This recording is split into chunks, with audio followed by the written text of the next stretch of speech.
Welcome to The Explainer. You know, it's absolutely wild to think that a single press of a button in the early hours of April 26, 1986, could trigger a catastrophic ripple effect that literally bankrupted a superpower. But that's exactly what we're diving into today. We're going to explore the world's worst nuclear disaster, Chernobyl, and see how that radiation didn't just poison the land, but fundamentally shattered the financial spine of the Soviet Union.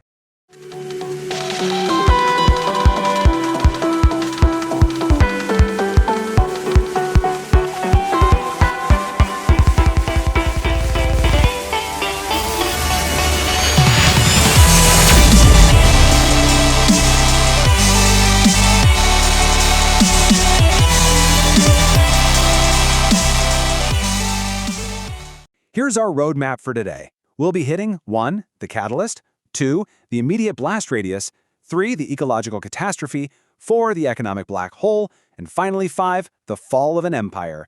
Let's get right into it. Section 1. The catalyst.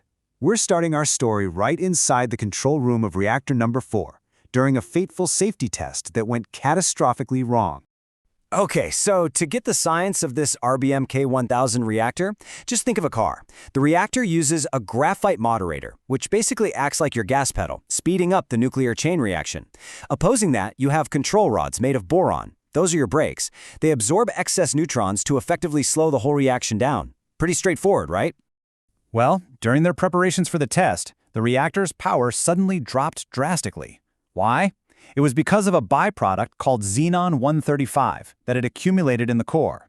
Xenon acts just like those boron control rods we just talked about. It absorbs neutrons. This phenomenon, known as xenon poisoning, unexpectedly slammed the brakes on the reactor, dropping the power output to a highly unstable 30 megawatts.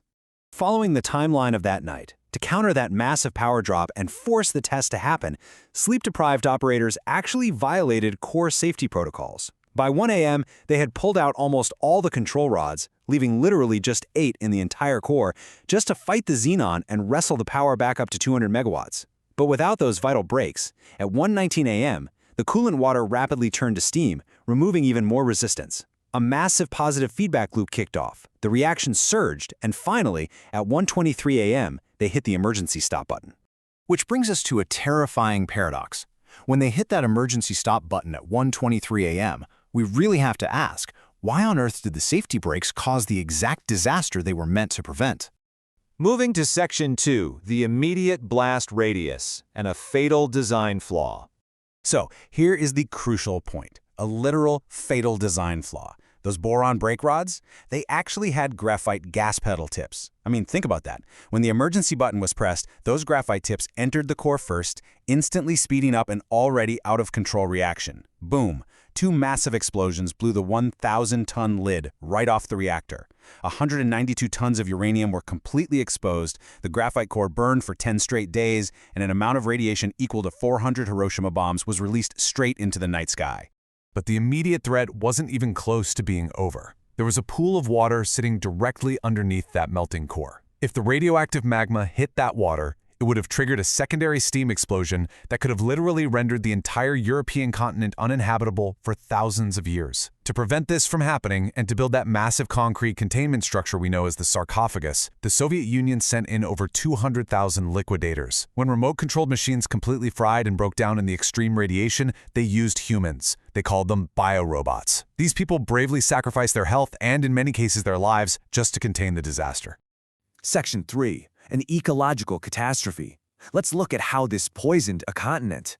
When you break down the science of what was in the air, you see these invisible killers had vastly different half-lives. Xenon-133 spread immediately into the atmosphere, but thankfully decayed pretty quickly. But then look at iodine-131. With an 8-day half-life, it settled onto the grass, was eaten by cows, and got right into the milk supply, which ended up causing thousands of childhood thyroid cancers. And then there's cesium-137. This one has a 30-year half-life, and it's the primary reason the surrounding area remains completely uninhabitable to humans to this very day. And, this radiation didn't just politely stay within Ukraine's borders. It drifted. 4 square kilometers of local pine trees absorbed so much radiation, they actually turned a reddish-brown color, which created the infamous red forest. Radioactive rain fell as far away as the United Kingdom, and a strict 30-kilometer exclusion zone had to be permanently established around the plant, pulling hundreds of thousands of hectares of agricultural land completely out of production. Section 4. The economic black hole. Zooming out from the ground level, we hit the Kremlin's ledger books, and the timing here is absolutely critical. Chernobyl struck right as global oil prices crashed from $30 down to $10 a barrel. Just think about this staggering number for a second, $235 billion. That was the estimated long-term cost for the nation of Belarus alone.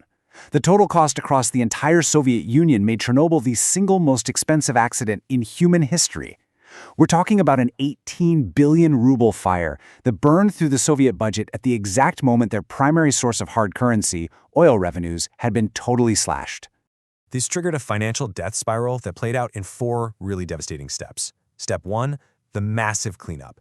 Relocating citizens, building the sarcophagus, paying all those liquidators, it completely drains the treasury. Step 2, to keep paying for these immense sudden costs, the USSR State Bank just starts printing unbacked rubles out of thin air. Step 3, this massive injection of cash sparks brutal hyperinflation, totally destroying the domestic economy and leaving shop shelves completely empty.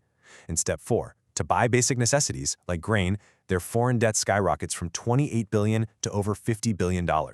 They were literally borrowing money from their Cold War enemies just to buy bread.